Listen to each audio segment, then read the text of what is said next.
वाली बहू। रंजना कभी ब्रश नहीं करती थी।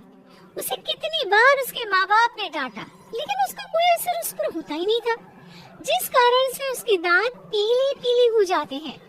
शादी के बाद। अरे बहू, वैसे तो तुझ में कोई कमी नहीं है, पर तेरे दांत इतने पीले कैसे हैं बेटा? कैसे मतलब? कोई सर्जरी थोड़ी ना कराई है। वो तो क्या नाम, मैं ब्रश नहीं करती थी तो पीले हो गए। अब क्या करूं? आप कहें तो लाल करवा लूं या फिर काले? यार ये क्या है, क्यों माँ से लड़ रही हो? लड़ रही हूँ? अरे मैं लड़ रही हूँ या ये बोल रही है कि दांत पीले है, पीले। अरे तपस्या थोड़ी ना की है इन्हें पीले करने के लिए। बकायदा ब्रश नहीं किया है 20 साल तक, तब जाकर। छी, कैसी बात कर रही हो? ये उस वक्त तो पीले नहीं थे जब हम लोग तुम्हें देखने आए थे। अरे तब साफ करवा लिया होगा डेंटिस्ट के पास जाकर। अब देखो कैसे पीले पीले लग रहे हैं। रंजना सास की तरफ गुस्से से देखती है। फिर शुरू हो गई पीले पीले पीले। अरे पीले तो तब भी थे जब मेरे हाथ का रसगुल्ला उड़ा उड़ा कर खा रही थी और बोल रही थी, लड़की नहीं गुणों का खजाना दे रहे भाई साहब आप। अब वो लोग करती भी तो क्या करती, पीले दांत वाली बहू पल्ले पड़ी थी तो झेलना तो था ही। एक दिन कीर्तन में रंजना गाना गा रही थी। अरे कमला बहन, माँ का द्वार है, यहाँ तो सब शुद्ध होकर आते हैं, फिर अपनी बहू को ब्रश भी नहीं करवाती तुम। दूर से पीले पीले दांत भक्ति में बाधा उत्पन्न कर रहे हैं। अरे कोई 2 साल के बच्चे थोड़ी ना लेकर आई हूँ मैं बहू बनाकर।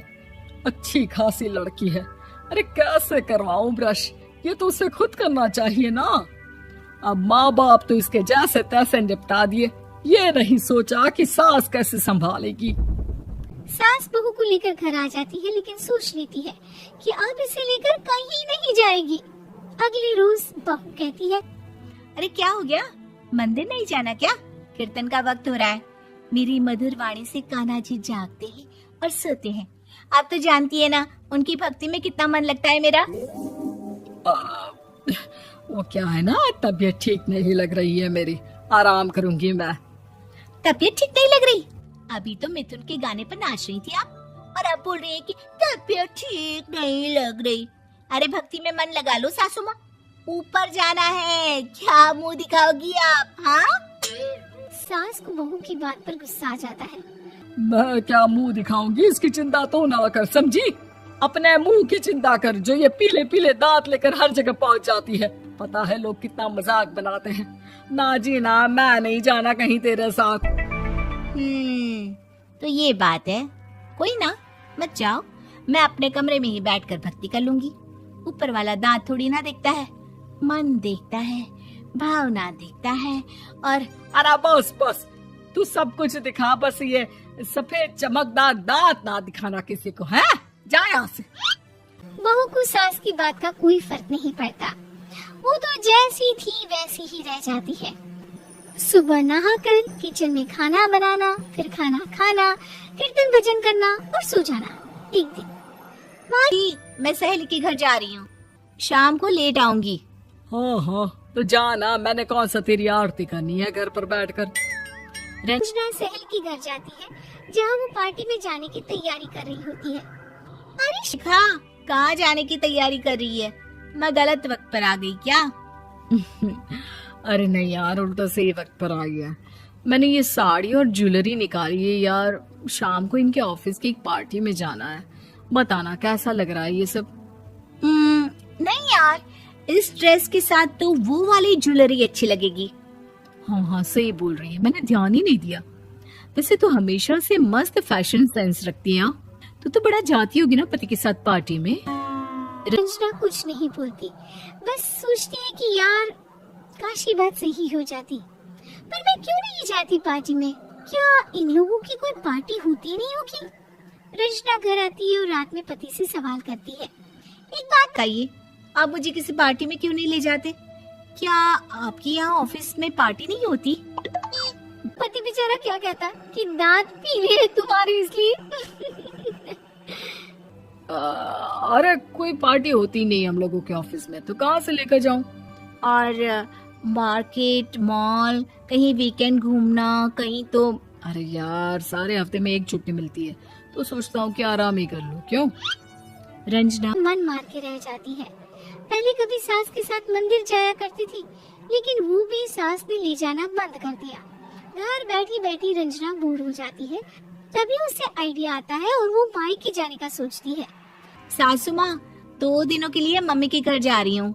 अच्छा ठीक है, आराम से जा। और हाँ, माँ से कुछ अच्छी आदत सीख कर आना कि कैसे शरीर के हर भाग की तरह दांतों की सफाई भी जरूरी होती है, समझी? शुरू हो गई ना आप।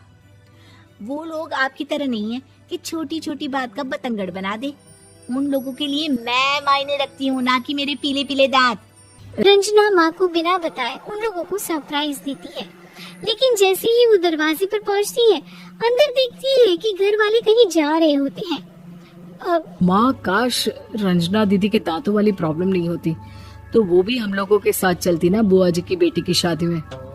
हाँ बेटा, लेकिन अब उसे कौन समझाए कि उसको उसके पीले दांत नहीं दिखते, लेकिन उसके आसपास के लोगों को कितना एम्बैरेसिंग फील कराते हैं। मुझे तो कितनी बार उसके स्कूल की टीचर ने शिकायत की कि उसके साथ कोई लड़की बैठना भी नहीं चाहती, और ना ही कॉलेज में कोई उससे बात करना चाहता था। लेकिन पता नहीं क्यों उसे ये बात समझ में ही नहीं आती। कोई कमी नहीं है उस लड़की में, बस यही कि दांत पीले हैं। वो तो भला हो जीजा जी और उनकी माँ का, जो दीदी को जैसी है वैसे ही रखा हुआ है। रंजना को अपने घर वालों की बात सुनकर बहुत दुख होता है। वो सोचती है कि वो क्या करे, लेकिन फिर वो सीधा डेंटिस्ट के पास जाती है, अपने दांत चमकाती है और कसम खाती है कि वो रोज ब्रश करेगी। और क्या हो गया? तुम तो 2 दिनों के लिए गई थी ना, पर कोई ना, अच्छा है, चलो आ गई तो। रंजना सास के सामने आकर खड़ी हो जाती है और पूरी स्माइल करती है, उसकी चमकदार दांतों को दिखाती हुई। हाँ? चले मंदिर। माँ, मुझे माफ कर दीजिए, मैंने आप लोगों को बहुत एम्बैरेसिंग फील करवाया। मैं आज से रोज ब्रश करूंगी।